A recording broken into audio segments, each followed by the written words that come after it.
Hello, Kaitlin. Thank you so much for joining the Zenergy podcast. We are here at the New York Green Bank's offices in the wind room.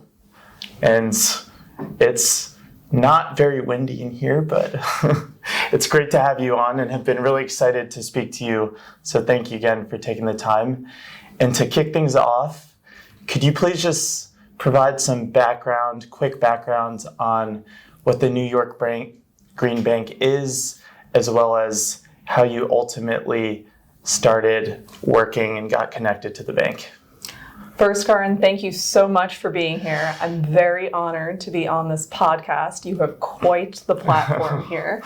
I'm very excited to talk about New York Green Bank. So we are a division of NYSERDA. That's the New York State Energy Research and Development Authority, for those who don't have all the climate acronyms down yet. And that means that we're a state financial entity. We're focused on closing financing gaps in New York State for renewable energy projects of any variety, any technology that's approved up to New York State level. So my work here, I'm on the investment team leading business development, trying to basically figure out how to get our capital out the door so that we can get more emissions reducing projects built in the state. Very cool. And how did the opportunity to work on the investments team at the bank come up?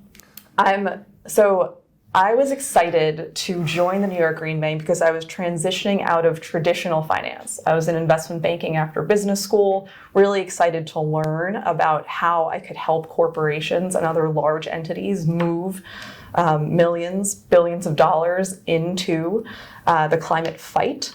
And when I was seeking an investment fund or a role where I can manage capital, I was looking for a place where the investment mandate wouldn't change based on gas prices. I was super excited after almost 10 years in New York at that point to identify the New York Green Bank because I felt that the state's mission, based on the Climate Leadership and Community Protection Act, CLCPA, was one that I could get behind, and the Green Bank would be a way to use financing tools in order to, do more of the work that I think project finance and other lenders want to see happen here in New York State. Amazing. Thank you for expanding on that. And you did touch a little bit upon this in terms of the New York Green Bank's goals and vision. Could you expand on maybe more specifically, like what some of the key objectives are of the bank over this decade in terms of advancing clean energy initiatives here in the state? That's perfect. I'll go back to where we started so that we can get a little bit into where we're going. Great. So we were founded in 2013 with a one-time allocation of capital, and our mission is basically three simple things. We're trying to finance the build-out of emissions-reducing projects in New York State. We're doing that by closing financing gaps with our debt and credit solutions. So that means that the New York Green Bank has always been focused on ways that we can get our dollars out the door to incentivize private capital to put their own dollars in and do this build out. Because we understand that the public sector is not going to do this alone. It's going to take everyone. And so the Green Bank has always been working on those transactions that should be financed, we'd say, if they're given kind of the time and the dedication to figure out the credit dynamics. But for one reason or another, they haven't been picked up by private capital. So one thing that we financed over time is community solar. So that is an area where these might be smaller projects, something that isn't attractive to this multi-billion-dollar capital organization, but we're able to sit down and figure out with these developers how to make this business model work.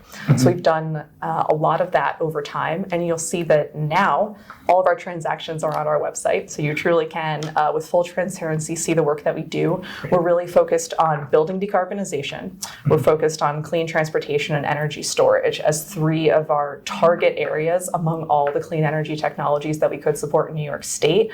And that is something that we're excited to do now and in the decade going forward. I say that we want to keep innovating as well. So we want to think about the innovative financial projects that are going to, again, incite more investment by private capital.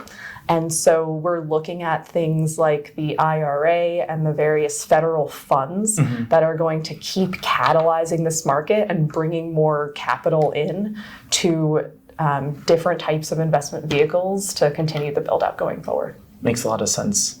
As it pertains to community solar, just to hone in on one of the many examples you just provided, to see how the Green Bank practically actually helps scale these maybe more nascent or like in development technologies. So to clarify, does the Green Bank initially provide the funding at like more reasonable rates than these developers can get in the open market? And also, how does like the partnership work for like later financing rounds when private sector players come in? Can you just walk us through what the process generally looks like? Yeah, it's a great question. So we lend at market rates for the vast majority of our products because we want to do a demonstration investment to get private capital excited about the work. So if we can do a demonstration investment to get private capital excited about the work, then we're hoping that we would see an uptake in private capital making those investments. We might be closing a financing gap for any number of reasons. I think a great example to answer your question is the pre-development stage of any project. So as a for instance, we've also done a lot of work in interconnection financings. That means that you're at the nascent stage of gathering your permitting, getting your site control for your projects, and you need to put down a deposit with the utility to fund the interconnection studies to get your project onto the grid. That can be a challenging place for financiers to lend capital. We've been doing that in community solar and in storage for a number of years. So we were very excited, for instance, to be able to lend to a standalone storage interconnection facility last year for 9 Energy. And it was a great continuation of the work the Green Bank has done to be able to figure out a facility that could manage the interconnection needs of a number of different smaller projects. This isn't the most straightforward large installation of standalone storage build out in New York City. And our capital coming in early creates additional liquidity and comfort for the construction borrowers, creates additional liquidity and security for the construction lender that's going to come in after as the takeout. Oh, okay. That makes a lot of sense. And yeah, I actually just was recently reading a post from NYSERDA on energy storage that mentioned how the state is looking to achieve a nation-leading 6 gigawatts of energy storage over this coming decade, which represents at least 20% of the peak electricity load of New York State, which is incredible. Are there any like main obstacles that you foresee or like challenges, maybe reflecting on this initial project? Are there any like key barriers that you have to help the developers solve in order to overcome, which ultimately might impede reaching that 6 gigawatts? Karan, I'm glad you're reading New York State energy news. That really warms my heart. We're very excited about the storage roadmap that Governor Hochul announced last week and NYSERDA put out, obviously working with our colleagues at the Department of Public Service. The New York State Public Service Commission and NYSERDA have been working for a very long time on this. We as the Green Bank are a small financing piece, but we're very excited for how these incentives are going to help storage developers to actually get projects built in the state. It's huge. It's huge, and that is a great it's huge, and there's a great piece of incentive availability in that roadmap for utility scale storage. So if you just think about what we're facing in New York State, here I look around our office in Manhattan, land is expensive.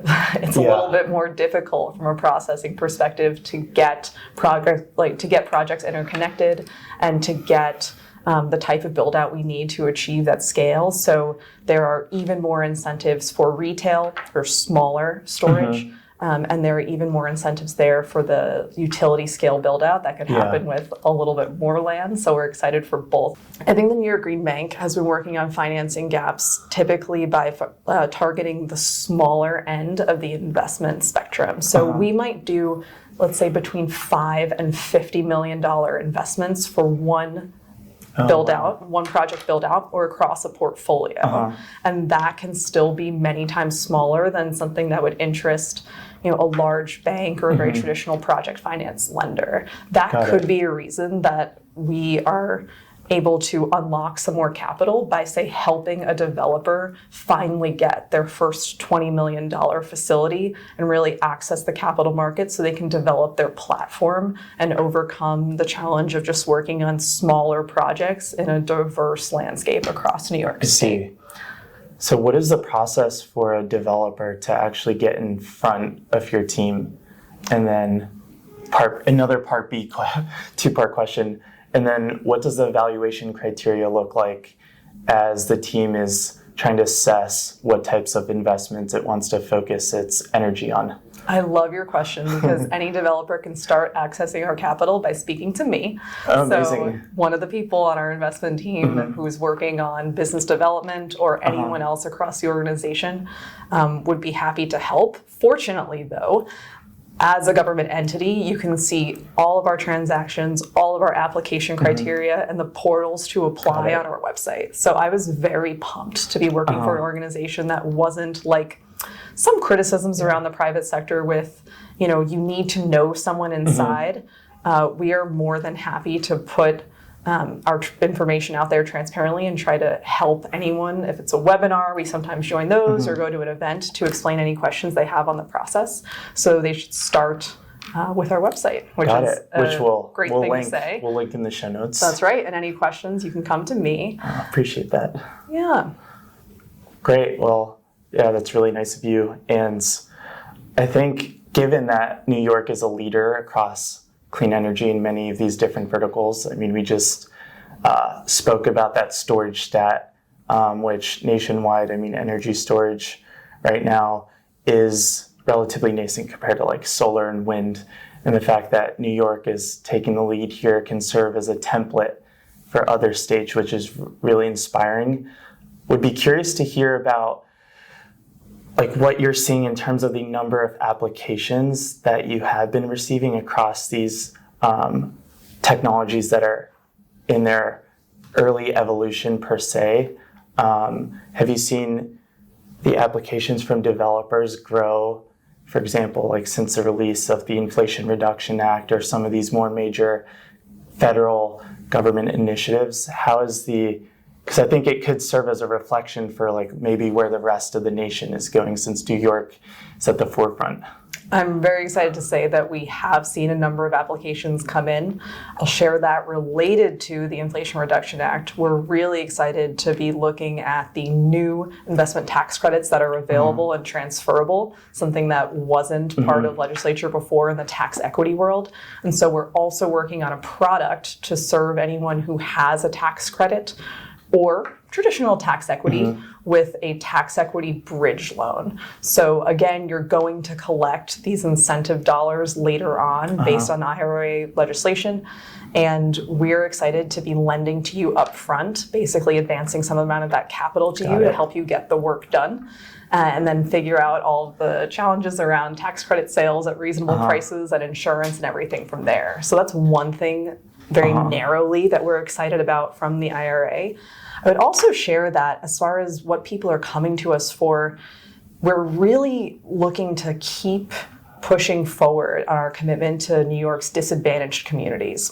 Going back again to how we think about that, the Climate Justice Working Group here in New York State spent a ton of time, now some years ago, defining New York State's disadvantaged communities, taking a very thoughtful and holistic approach to who has been left out of the energy transition and who needs our dollars. And so we have a commitment that is very similar to the Greenhouse Gas Reduction Fund at the federal level commitment of 40% of dollars going into disadvantaged communities. I think that's a place where, particularly as interest rates have risen, we've seen people come to us with very innovative solutions for how they're going to serve these communities with. Maybe it's solar and storage, maybe it's clean transportation investments, anything along those lines that can try to level a little bit of what's been an uneven playing field. And we're excited to continue to figure out how we can make a lot of financeable investments across these technologies. Interesting.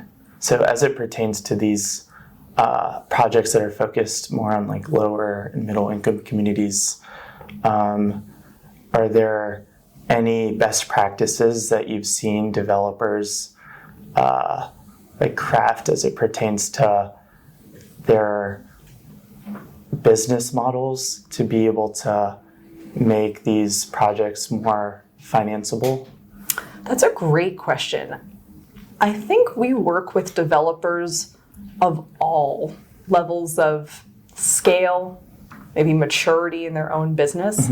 And so I'd say that a great idea can come from any developer, which is why I'm very excited to be at an open platform where we do review all applications that come in. And so someone may have a wonderful idea because they already have scale. Maybe they have scale in doing this type of work, even from another state, or might be doing a multi-state bulk portfolio. We've participated in some of those as long as we're lending to the New York part. And that's a great way to see kind of bigger benefits accruing across a lot of different communities. There also might be a smaller or younger developer that's coming out of an area where they have specialized knowledge of how to make the energy investment work there. And we'd be equally excited to work on maybe our smaller facilities. You know, for us, 5 million versus 50. That could be a way to really start up someone's business and working on, let's say, building decarbonization. New York State has a lot of, I think, leading guidelines on how to make climate-friendly homes and other types of healthy building assets that are also helping manage the load on the grid.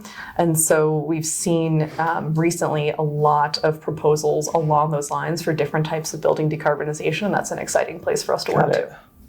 What is the annual budget for the Green Bank?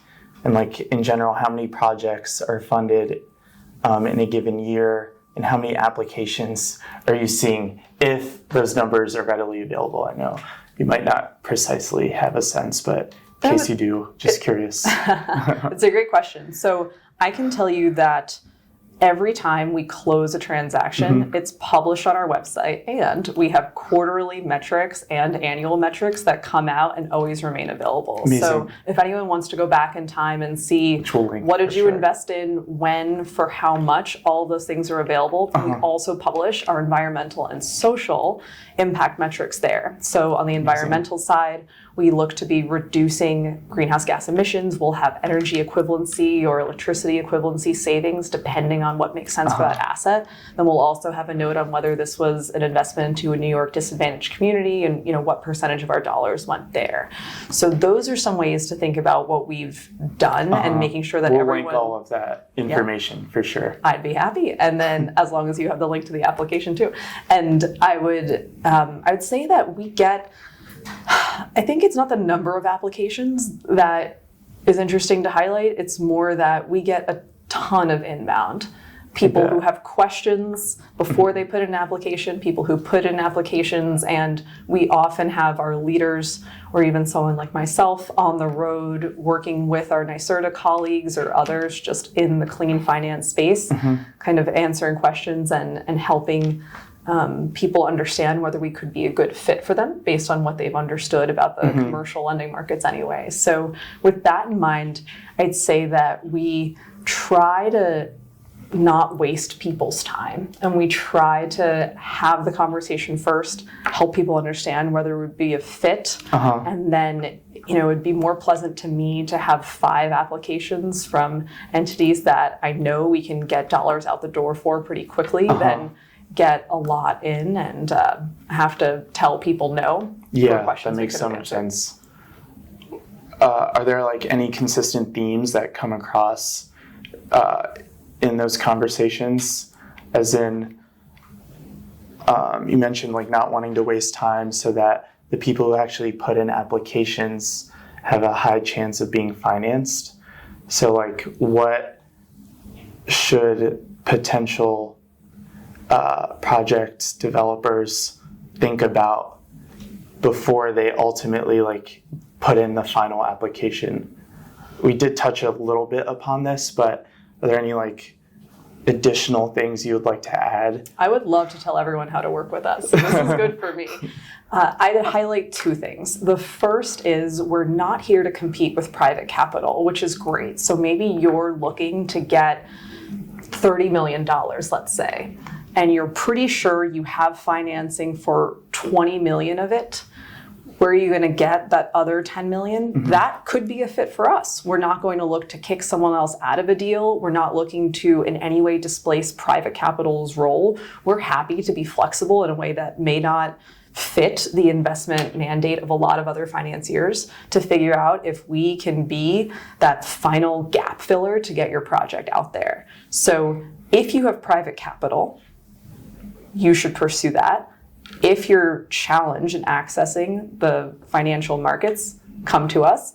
And then the second thing would be people who are most likely to succeed with getting green bank dollars treat us like more of a debt fund, I'd say, than a bank. Rather than coming in and saying, I have X technology, I have Y volume, what can you do for me? We're here to solve a puzzle. So if you come in saying, I think I need this 30 million, I want to do this with it, I believe I can repay it these two ways, that's great. And we can work with you on your idea to see if that does make sense. And if there are any refinements, that could be totally fine. But that's the type of puzzle that we're trying to solve. Got it. And what are you most excited about, zooming out to the macro in the climate field? Which is a very broad question. Yes. But I'm very excited about the federal funds mobilization and just all of the seeds that are going to be planted because of that. So I should give a shout out to our team. We were a sub-awardee under the Coalition for Green Capital's application for Greenhouse Gas Reduction Fund dollars. Oh, cool. So excited that there's going to be more capital coming not only to us, but really a coalition under CGC of different green banks, those existing, those developing, and trying to see where all of that goes. I'm really excited by even what New York State and the roadmap for storage and these other legislatures are doing to try to pull together what's already there, really, and add a little bit of incentive and transparency to make it something that everyone can access. So I hope the mobilization keeps up. And on a day like today, I'm really excited about HVAC because ours is a little bit low in the office. So if we could get a high-performance heat pump with a little bit of solar in here, that would be great. But we manage the investments of our counterparties first, and then maybe we could look to our own office energy efficiency plan. That's amazing. And take notes, everyone. And regarding, so now shifting a little more to the personal career journey side, as looking at your background, it's really inspiring, going from like different private sector investment funds to now working at the Green Bank. I'm really curious because I also, and a lot of listeners are interested in ultimately entering the climate finance field, and would love to hear your thoughts on any advice that you would give to someone who wants to break in to the space, just reflecting on your experiences in like what skill sets you look out for, maybe what experiences you would recommend people to pursue in order to position themselves well to succeed in this type of role. I love your question. I'm going to decline it and answer a different one. I think people who are excited about getting into this space should start not with skills, but with values. What do they want to see happen? And how do they want to live while they're doing that? And I'd say that because there is so much to do in climate finance. You could be financing the build out of this office. You could be financing a totally new technology installation out in a desert. And if you want to be working in climate finance and you say that's my only lens, you're still going to have a whole world of opportunity. So you might think about, okay, am I most interested in stopping carbon emissions going into the air? Do I actually have a desire to fix what's in front of me? Do I care about working for my local community? Do I want to save what I see? Yeah. Or do I want to be working on policy that is going to be influencing how billions of dollars move through the global economy? I think we need everyone. And so if you have an identified path for where you want to go, which is really the change you want to see, then you can start picking up skills along the way. And there are so many great podcasts out there to tell you what it's like to work in different places and what skills you might need to be there. If you're specifically looking at climate finance, I think there are wonderful organizations like a Pivotal 180, a specialized financial training center, or any of the traditional financial videos, tutorials you can get online, so you can get some of those basic skills.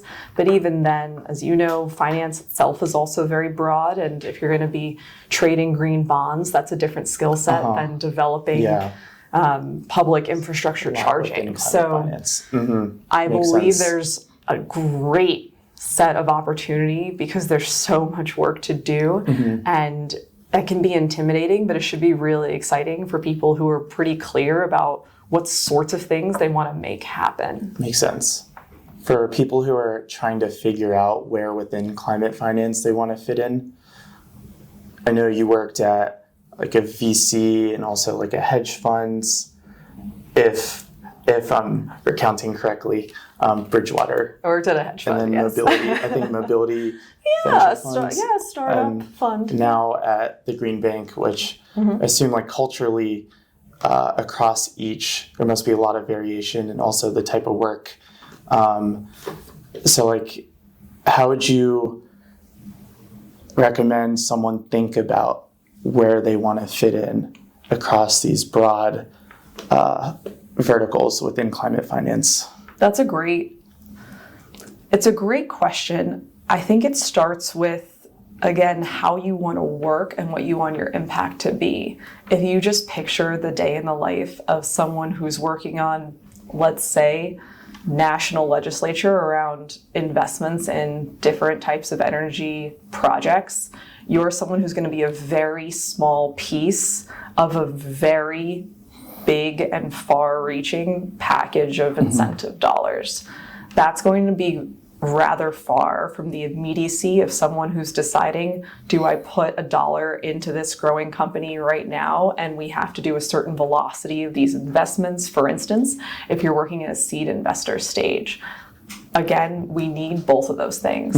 But if you yourself know that you gravitate more towards maybe a certain research style, you want to get all of the data bottoms up, or you want to be instead out in the world having a lot of conversations, being in a people-focused role, then you have your first clue into where in finance you might be a better fit.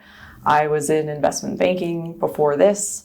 Learned a lot there, actually appreciated the culture very much. A lot there has been helpful to doing work in business development here because it's about speaking with other people in finance and others who want to access capital and trying to get a clear message across around how they can do that. So that's a positive takeaway. If someone wants to be crunching the numbers behind the scene, figuring out the data set we need to unlock a large-scale investment in building decarbonization, for instance, I'm really excited for that person to be doing that work too. Amazing. My final question, I usually conclude most of the podcast interviews with this question, somewhat similar to the previous two I asked, but reflecting on your incredible career till now, if you could give one piece of advice to your 25-year-old self on the career side, does anything come to mind? My advice to my 25-year-old self is more than one succinct sentence. I think I have a book waiting for her, but instead of spending time on that, my advice to my 25-year-old self is get into the game now. And I'll share that personally, I really started my career in finance with a focus on income inequity. I interned at a fintech women's finance focused startup in college. I loved understanding how this field I had previously written off could truly change people's lives, that they could get their hands around how to manage money. And then from there, I realized probably around the time of age 25 that not a lot of that matters if we all burn up in a fiery ball. So very important to work on climate change and global warming. And the learning period can be really accelerated if you go out, have conversations, put yourself out there, make yourself vulnerable to understand who's doing what to fix this large problem that you're perceiving. Thank you. Thank you so much for taking the time to participate in this and for sharing all of your inspiring insights. Really appreciate it. Thank you so much for having me. Thank you. That's great. Really appreciate it.